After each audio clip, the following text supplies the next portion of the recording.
Grow money के YouTube channel में आपका स्वागत है। 1 अप्रैल 2025 को मार्केट कैसा रहेगा, ये जानने के पहले बात करते हैं फाइनेंशियल ईयर 2025 मार्केट के लिए कैसा रहा, किसने गेन किया, किसने लॉस किया और भी बहुत कुछ। चलिए शुरू करते हैं। 28 मार्च को फाइनेंशियल ईयर 2025 का आखिरी ट्रेडिंग दिन था। फाइनेंशियल ईयर 2025 रिटर्न के लिहाज से चिढ़ाने वाला ही रहा है। इसने अक्टूबर से जो झटके देने शुरू किए वो मार्च तक महसूस किए गए। भला हो मार्च सीरीज का जिसने मायूसी को मुस्कुराहट में बदला। फाइनेंशियल ईयर 2025 जैसे तैसे पॉजिटिव बंद हो गया। फाइनेंशियल ईयर 2025 उम्मीदों पर पानी फिरने का साल रहा है।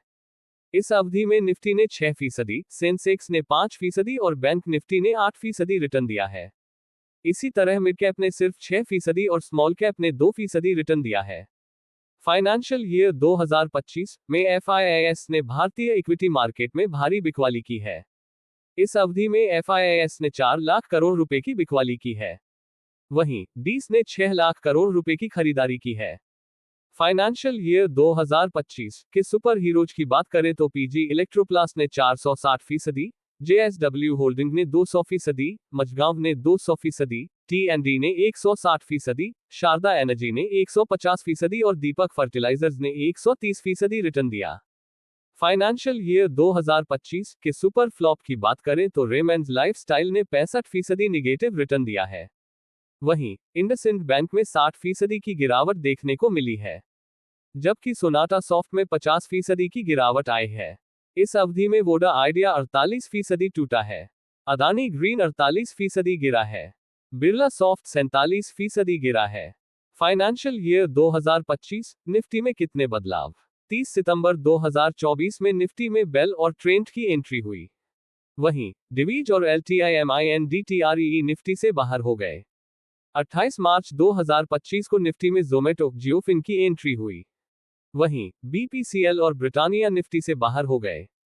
फाइनेंशियल ईयर 2025 में आईपीओ बाजार रहा खूब गुलजार रहा। मेन बोर्ड पर 82 आईपीओ ने 2.27 लाख करोड़ रुपए जुटाए।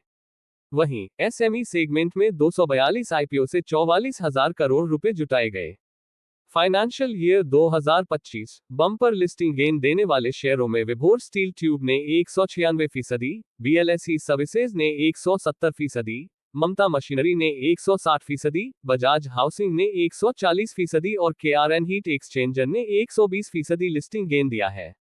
इन शेयरों में केआरएन हीट एक्सचेंजर ने अब तक 300%, ज्योति सीएनसी ने 220%, भारती हेक्साकॉम ने 220%, प्रीमियर एनर्जीज ने 110%, बजाज हाउसिंग ने 80% और ओरिएंट टेक ने 80% रिटर्न दिया है।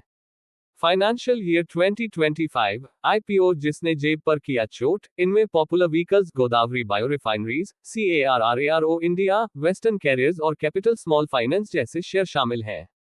पॉपुलर व्हीकल्स ने 70%, गोदावरी बायोरिफाइनरीज ने 60%, CARRARO इंडिया ने 55%, वेस्टर्न कैरियर्स ने 55% और कैपिटल स्मॉल फाइनेंस ने 45% का माइनस रिटर्न दिया है।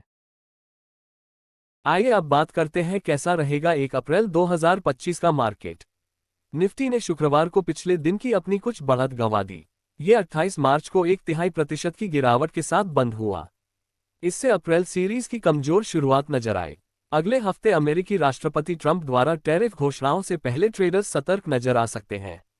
कुल मिलाकर बाजार का रुझान सकारात्मक बना हुआ है। जब तक निफ्टी 23,800 से नीचे कारोबार करता है, तब तक इंडेक्स के 23,400 पर सपोर्ट के साथ क्लोजिंग बेसिस पर आगे मजबूत होने की संभावना है। यदि यह निर्णायक रूप से 23,400 को तोड़ता है, तो नीचे की ओर अगले स्तर 23,310 DEMA और 23,150 DEMA पर नजर रखनी होगी। निफ्टी शुक्रवार को फ्लैट खुला और पूरे सत्र के दौरान सीमित दायरे में रहा। इसने 23,649 के इंट्राडे हाई और 23,450 के लो को छुआ। बाजार के अंत में ये 73 अंकों की गिरावट के साथ 23,519 पर बंद हुआ। इसने डेली चार्ट पर एक बेयरिश कैंडलस्टिक पैटर्न बनाया, लेकिन फिर भी सभी प्रमुख मूविंग एवरेज 5, 10, 20, 50, 100 और 200 DEMA से ऊपर बना रहा। इस हफ्ते के दौरान ये 0.7% ऊपर रहा। इसने वीकली टाइम फ्रेम पर एक डोजी कैंडलस्टिक पैटर्न बनाया। ये पैटर्न बुल्स और बेयर्स के बीच अनिश्चितता को दर्शाता है। पिछले 3 हफ्तों में इंडेक्स ने हायर हाई और हायर लो स्तर बनाना शुरू कर दिया है। हालांकि 23,900 के स्तर के पास कुछ नरमी और रेजिस्टेंस का सामना करना पड़ा।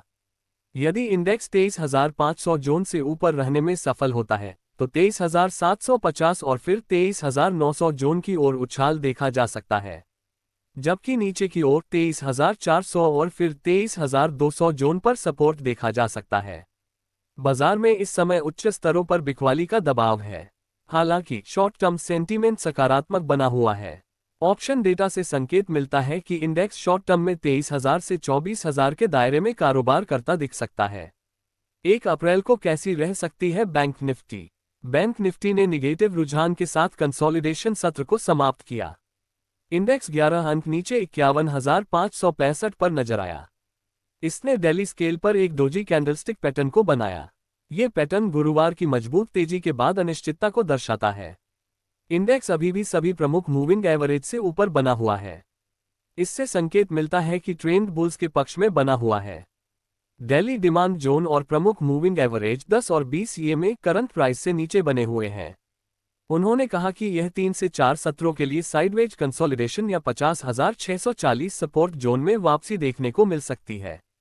दोनों परिस्थिति में इसमें खरीदारी के अवसर मिल सकते हैं। वीकली चार्ट पर बैंकिंग इंडेक्स में 1.92% की तेजी आई। इसने एक और सत्र के लिए अपनी ऊपर की यात्रा को आगे बढ़ाया। अगर ये बोलिंगर बैंड के ऊपरी बैंड में बना रहता है, जो एक सकारात्मक संकेत हो सकता है। इंडेक्स ने वीकली स्केल पर अपर शैडो के साथ एक बुलिश कैंडलस्टिक पैटर्न बनाया। ये पैटर्न उच्च स्तरों पर कुछ दबाव का संकेत दे रहा है, लेकिन ट्रेंड बुल्स के लिए अनुकूल बने हुए हैं। इस बीच इंडिया विक्स, जो डर का इंडेक्स है, सभी प्रमुख मूविंग एवरेज से नीचे रहा। इससे बुल्स को और अधिक आराम मिला। ये 4.38% की गिरावट के साथ 12.71 पर नजर आया। इसने लगातार चौथे सत्र के लिए अपनी गिरावट में वृद्धि की है। डिस्क्लेमर: ग्रो मनी पर दिए गए विचार अपने निजी विचार होते हैं। चैनल इसके लिए उत्तरदायी नहीं है।